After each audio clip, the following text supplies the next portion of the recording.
Bună seara tuturor, dragii mei vizitatori, și bine ați venit din nou alături de mine la un nou video, un nou vlog. De data aceasta m-am hotărât să fac un mic tutorial și să vă răspund la întrebările voastre, și una dintre ele pe care am ales-o este aceasta care vă pot răspunde foarte rapid și vă tot roade de o mai îndelungată vreme: ce să faceți cu punctele acumulate de pe site-ul Video.SEO.ro. Video.SEO România, după cum știți, este o platformă în care vă ajută pe voi toți și pe noi, că și eu sunt unul dintre ei, mici youtuberi, de a progresa puțin cu vizualizările și cu like-urile.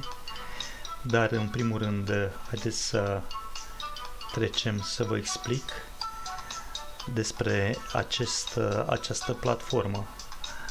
O să vă las și link în descriere, unde vă puteți înscrie și chiar vă ajută să o faceți. Cu ocazia asta ne ajutăm reciproc. Să trecem la treabă. De altfel, după cum observați, are și o fereastră de chat. Eu mi-am scris aici și site-ul meu. M-au salutat și unii dintre ei mi-au dat și like, s-au și înscris. Dar punctele acestea, după cum vedeți aici, dreapta sus, eu am acumulat aproape 12.000, am 11.900 și ceva. Aceste puncte vă ajută pe voi, dragilor, în momentul în care postați aici la adaugă un link. Eu sunt acum Premium VIP, mi-am prelungit, apropo, cum vă puteți cumpăra acest Premium VIP: când acumulați minimum 3000 de puncte, apăsați aici pe secțiunea Premium și cumpărați de aici cu cele 3000 de puncte care le-ați acumulat. Aveți mai multe avantaje, dar vă voi spune la următorul tutorial cum funcționează mai departe și acest VIP. Să continui să vă răspund la întrebare. Deci în momentul în care dumneavoastră vă adăugați aici un link, fie că este un linkul videoului pe care îl aveți pe canal postat, fie că este linkul canalului dumneavoastră de YouTube, acesta funcționează toate trei. Deci funcționează pentru like, subscribe, comment și, bineînțeles, vizualizări.